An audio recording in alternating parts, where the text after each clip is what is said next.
What's up, everybody? I'm just giving you guys a little update. My grandma Kocher this morning passed away, and I want to honor her memory. She was 92 years old, and I wrote a lot of stuff down because there's a lot of things that I really want to get in this, because I want to make sure that it gets across and people know about it. Yeah, she was a very good role model for my family. She was married to my granddad for about 64 years until he passed away in 2014. And she really kept the family together. There were a lot of instances where there was a lot of division in my family because of differences, but my grandma always stepped in and kept the family together. And as much as there is to say about how she left this world, there's a lot to say about how she lived in this world. And I want to put a lot of attention and emphasis on that, because that's how I want her to be remembered. And yeah, she was just a very kind and generous person. She took care of my granddad later in life because he had a mental illness, and my uncle, he had schizophrenia, and he died not so long ago, probably about like in 2019. He died on the 4th of July. So she took care of my granddad and my uncle, and so she really set the standard of what kind of person to be in my family. And I never really got to know her all too well growing up. When I was a kid, and even up until like my 20s, I would only really see her during the holidays, her and my granddad. And so those were very good times, those were very good memories, but I never really got close with her. And, you know, I mean, I got to experience her, I got to feel her love, and without fail, every year she would always wish me a happy birthday. She would call my phone, and then she would literally be singing happy birthday to you, happy birthday to you. And even in my 20s, she would just say, I know you're in your 20s now, but I still got to do it. And that was always something that was, to me, kind of cheesy. But looking back, I just see how really sweet that was, and I appreciate that. If you were to hear the sound of her voice, it was just very gentle, soft, and maternal. You really felt like she cared about you, and that's what always came across to anybody who crossed paths with her, whether it be myself or my other brothers, Matthew and Andrew, or my sister. She just had that very sincere quality about her.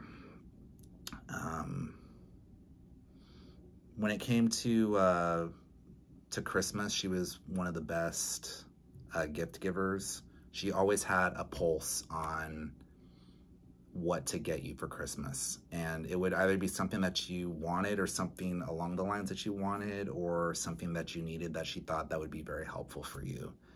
And both her and my Uncle Mike were the best gift givers, and that's a quality that I like to embody, whether that be with my friendships, relationships, or just anybody around me that's close. I like to individualize my attention with the gifts that I give, you know, because it's just very thoughtful. Christmas was very important to her. During Christmas time when I was a kid with my sister and my brothers, she would give gifts and say that it was from Santa Claus or from Rudolph the Red-Nosed Reindeer. And even though my dad was very adamant about having us not believe that Santa Claus was real, she still wanted to incorporate that somehow, and I thought that was pretty sweet. It was always interesting because I'm like, well, Dad, you know, you say that Santa Claus isn't real, but Grandma's giving us presents that are from Santa, so what's going on here?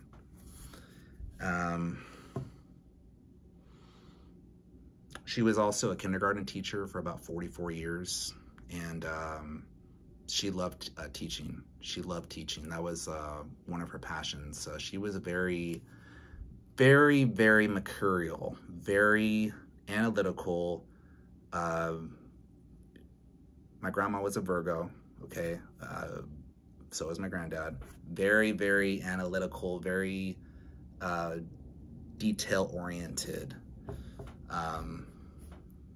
Borderline critical sometimes, but with a place of care and concern. And a sweet memory, some of the sweet memories that I have with my grandma are, because it was a long drive from Burbank to San Bernardino, when we would drive back, my grandma would have this magic wand, and she would say, okay, well, I'm waving my magic wand right now, and you're gonna fall asleep, and by the time you wake up, you're gonna be right back home. And so that's like a very sweet memory that I have.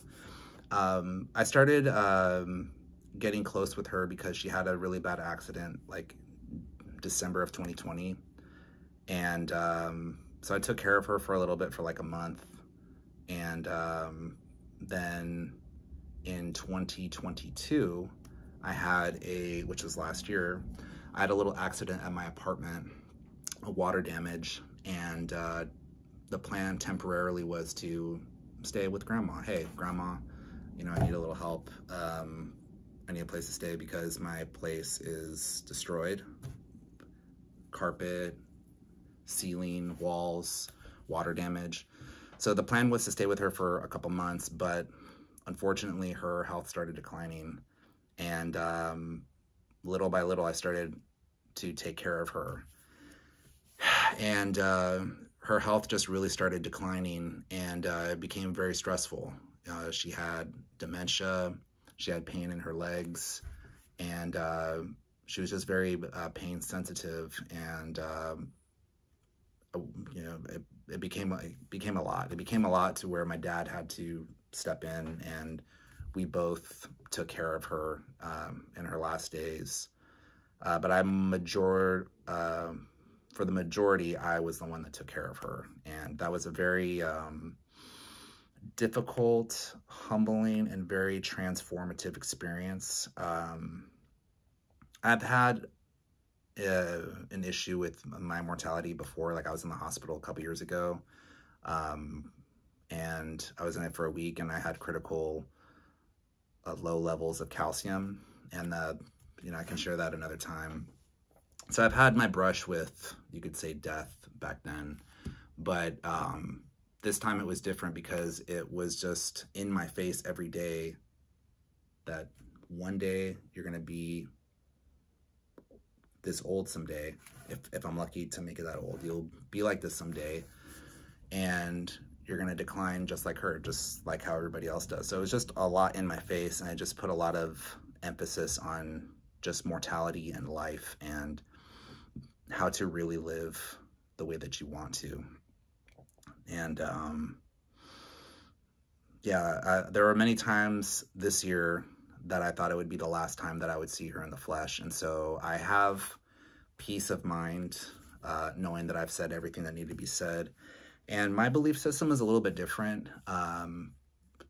Maybe 10 or 15 years ago, I would be very sad and very devastated, but I can even feel her, even as I'm speaking right now, that she's with me in spirit, in my heart, and in my mind. And I'm very grateful for everything that she did for me, and I love her. She's an incredible woman, and an incredible lady, and an incredible role model and inspiration. And I'm just happy that she's not suffering anymore, and I have no doubt that she's with my granddad and my Uncle Mike and her pets that she loved. She was a cat lady. She loved cats, she loved dogs, that was her thing. And I know that she's with them right now.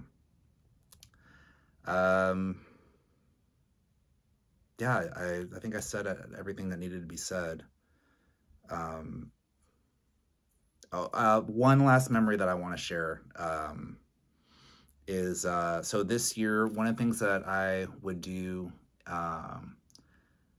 when I was spending a lot of time with her to help alleviate whatever discomfort she had, because she was in a lot of pain in the end, we would watch like a lot of old movies. And her favorite movie was The Sound of Music. She loved The Music Man, and she loved Oklahoma. And I've never seen Oklahoma before. Every few years when I was a kid for Christmas, she would always give somebody the movie Oklahoma. And it never really appealed to me. Like the cover, it looked boring to me. But one of the things that I did this year that I'm very thankful was I got to see Oklahoma for the first time, and I got to watch it with my grandma. And it was just very interesting because even though her memory wasn't all that good toward the end, she was still like humming to the music, you know. Another good memory that I have is watching Coming to America with her, with Eddie Murphy. And when it was on TV, it was censored, because otherwise, if it was the regular version, she would have really be like rolling her eyes and be very uncomfortable with that. But she really loved Coming to America with Eddie Murphy. And that's a memory that I cherish, because I know that's a movie that she would never see on her own. That was just a movie that I love, and it has like that, you know, fairy tale formula in it. So I thought, okay, well, let me see how my grandma is gonna like it. And she loved it. She loved Coming to America. She also loved Sister Act with Whoopi Goldberg. That was another movie that she liked. And we watched I've seen every single season of Family Matters, but while I was rewatching that, because I wanted to see it in order, she loved Steve Urkel. She loved Steve Urkel. And I didn't know that she was going to pass away this year, but I just kind of find it ironic that one of the last shows that we watched together was Family Matters, and it really drives the point home about family and how it matters.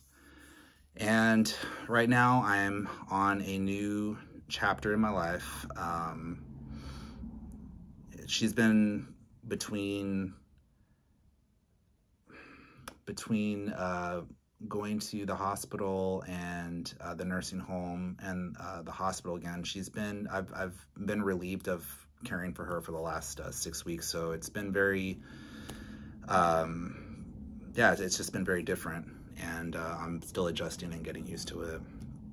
But I know, again, like I said, I know she's with me in spirit. And I'm going to keep my promise doing what I said I was going to do. And that's pretty much it. You know, if you have loved ones like you know, mom, dad, grandma, just make sure that you spend as much quality time as you can, because time is the most precious commodity.